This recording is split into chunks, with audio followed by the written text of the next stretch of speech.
दोस्तों लगभग 1.5-2 साल पहले की बात है जब मैंने अपने इसी चैनल पे एक वीडियो बनाया था जिसमें पेरेंट्स की कुछ आदतों को लेकर मैंने उनको अलर्ट किया था और कहा था कि बताया था कि आप किस तरह से छोटे छोटे जो एक्शंस है आपके वो आपके बच्चे को सालों तक पीछे कर रहा है या किस तरह से एक वैकेशन बर्बाद करने से बच्चे का एक पूरा साल बर्बाद हो रहा है।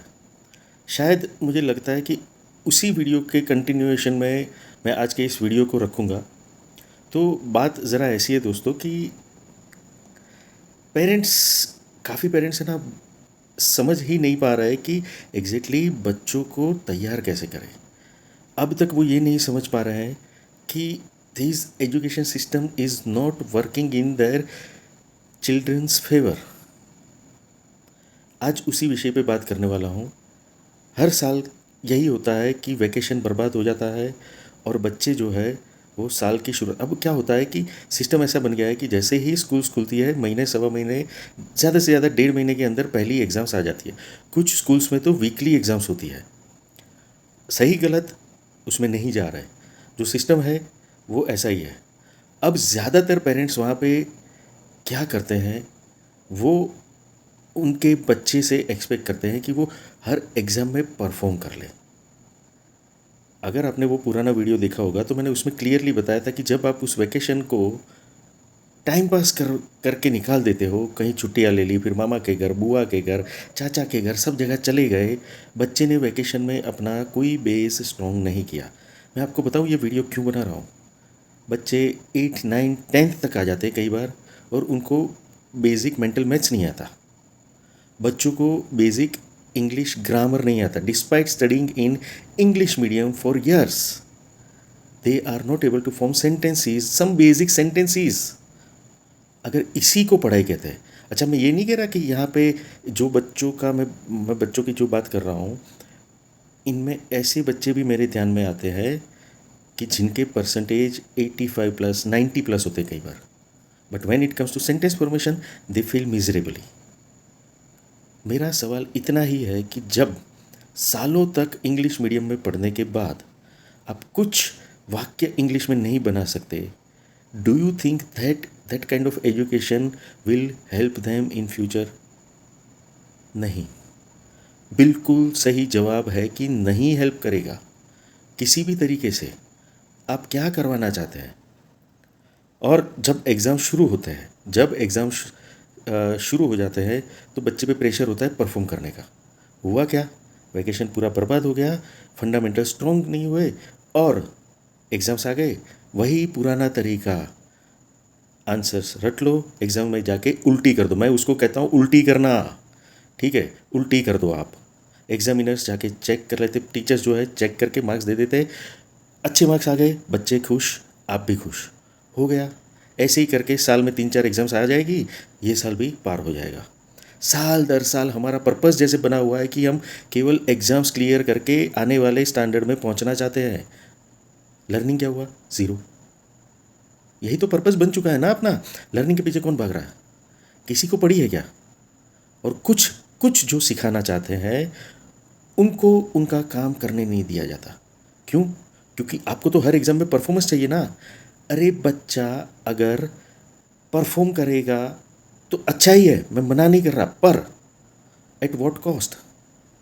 अगर उसका बेसिक स्ट्रॉन्ग नहीं है ना, बेसिक मतलब काफ़ी बच्चे ऐसे हैं जिनको टेंथ टेंथ तक टेबल्स नहीं आते। बेसिक चीज़ है। 7th 8th वाले बच्चों को एडिशन सब्ट्रैक्शन नहीं आता, बेसिक लेवल मल्टीप्लिकेशन नहीं आता, डिवीजन छोड़ ही दो। तो मतलब क्या पढ़ाई हो गई है? और इंग्लिश में ना ऐसे लिख पाते ना लेटर लिख पाते। लेटर भी क्या, जो स्कूल में लिखवा है पढ़ लो छाप दो। अरे इसको पढ़ाई नहीं कहते। अगर यही काम करना है तो फिर छोड़ दो ना सारी चीज़ें, बच्चे को रटने दो, कर लेगा। उसके ऊपर प्रेशर करने की क्या ही ज़रूरत है? यहाँ पे सवाल ये बनता है कि आप पेरेंट्स, अगर आप ये वीडियो देख रहे हैं, जो भी पेरेंट्स आप ये वीडियो देख रहे हैं, मेरा आपसे सवाल है, आप क्या चाहते हो? आपके बच्चे को तैयार करना चाहते हो कि बच्चे की मार्कशीट तैयार करना चाहते हो जिससे कि आप अपने सर्कल में अपने कॉलर ऊपर कर पाओ? कड़वा लगा? बिल्कुल कड़वा लगने के लिए वीडियो बनाया है। ठीक है, मैं ब्लंट ही बात करता हूँ। क्योंकि ये बात आपके बच्चे के लिए है, बिल्कुल आपके बच्चे के लिए। ठीक है, तो मुझसे कोई मतलब मीठी बात तो उम्मीद मत करिए। दिन रात ये काम जब बच्चों के साथ देखता हूँ ना ये चीज़ें होते हुए, तो तरस आता है मुझे उन पर, क्योंकि उनको नहीं पता उनके साथ क्या गलत हो रहा है। बीइंग अ पेरेंट आपको तो पता होना चाहिए कि आप क्या गलत कर रहे हो। 2-4 चैप्टर्स की एग्ज़ाम बच्चे को लगा दिया, सुबह से शाम तक रट ले कर लिया, शाम को बैठ के उससे सवाल पूछ लिया, बच्चे ने बता दिया, हो गया तैयार, छाप दिया दूसरे दिन जाके। होता क्या है पता है, अगर आपका बच्चा सीबीएसई में पढ़ रहा है, आपको तो ये भी नहीं पता कि पैटर्न में बदलाव कितना आ चुका है। ऑलमोस्ट 60% से आपका कॉम्पिटेंसी बेस्ड हो गया है। तो बच्चा, अच्छा, ज़्यादातर बच्चों को रीडिंग नहीं आती। रीडिंग मतलब सबसे बेसिक चीज़ है। अगर आप वर्ड्स आइडेंटिफाई करने को रीडिंग कहते हो तो भूल जाओ, उसको रीडिंग नहीं कहते। सेंटेंस रीडिंग एक अलग लेवल की चीज़ होती है। ठीक है, उसमें आपको ये समझ में आना चाहिए कि एक वाक्य में कौन से शब्द पे जोर देना है और कौन से शब्द में फ्लो बराबर रखना है, कहाँ पे टोन आपका ऊपर जाना चाहिए, कहाँ पे नहीं, कहाँ पे पॉज लेना है, कहाँ पे फ्लो बराबर चलना चाहिए। बच्चे फुल स्टॉप पे नहीं अटकते, क्योंकि वो वैसे ही अटक अटक के पढ़ रहे हैं। तो ये सारी चीज़ें बच्चों को हेल्प नहीं कर रही। अच्छा, पढ़ाई की बात क्यों की मैंने, रीडिंग की बात क्यों की? क्योंकि अब जो एग्ज़ाम पैटर्न है वो आपके ज़माने वाला नहीं है। थोड़ा जाग जाइए, एग्ज़ाम पैटर्न पूरा बदल चुका है। अगर आपके बच्चे को रीडिंग नहीं आती, अच्छे से इंटरप्रेट नहीं कर पाएगा, ठीक है, तो बच्चा समझ नहीं पाएगा तो जवाब कैसे देगा? आप तो बस रटा लो उससे, क्योंकि आपको तो अपने सर्कल में दिखाना है ना कि आपका बच्चा बड़ा होशियार है। बाहर आ जाओ उस जोन से थोड़े समय के लिए। ठीक है, छठी सातवीं आठवीं के परसेंटेज कोई नहीं पूछने वाला आगे जाके। बच्चे को तैयार होने का मौका दो, बच्चे के फंडामेंटल्स पे काम करो। ठीक है, और बच्चे को हैबिट डालो ना, कुछ 15-20 मिनट डेली रीडिंग की हैबिट डालिए आप, उसके साथ मेंटल मैथ्स करिए। नहीं, आपको नहीं करना, क्योंकि आपका आपका वो आईपीएल मिस हो जाएगा, या आपको वीकेंड पे बाहर जाना होता है। ठीक है, आपकी लाइफ है, आप कर सकते हैं। Then don't force your kid to perform in every exam. It is as clear as that. Let me be very frank and honest with you, you only are spoiling your kid's future. अगर मैंने जो बताया आप वो वाली हरकतें करने वाले पेरेंट्स हैं, तो आप अपने बच्चे का फ्यूचर बर्बाद कर रहे हैं। तो वक्त आने पे, मतलब सही वक्त पे संभल जाइए। बच्चे को कोई भी इमारत कमज़ोर नींव पे खड़ी नहीं हो सकती। इतना बेसिक मतलब क्यों नहीं समझ पा रहे आप? बच्चे के फंडामेंटल्स पे काम करिए और बच्चे को बोर्ड्स के लिए तैयार करिए। बोर्ड्स के बाद बच्चा, मतलब जब उसका रीडिंग अच्छा होगा, उसका मेंटल मैथ्स, उसके फंडामेंटल स्ट्रॉन्ग होंगे ना, ग्रामर, इंग्लिश का। मुझे ये बताइए कि आपके घर में स्कूल से दी गई ग्रामर बुक के अलावा कोई ग्रामर बुक भी है क्या? आपके बच्चे ने कितनी प्रैक्टिस कर ली? बच्चों को मतलब टेंसेस नहीं पता। टेंसेस छोड़ दीजिए, आर्टिकल्स और वोवेल्स का फ़र्क नहीं पड़ता, फ़र्क नहीं पता चलता उनको।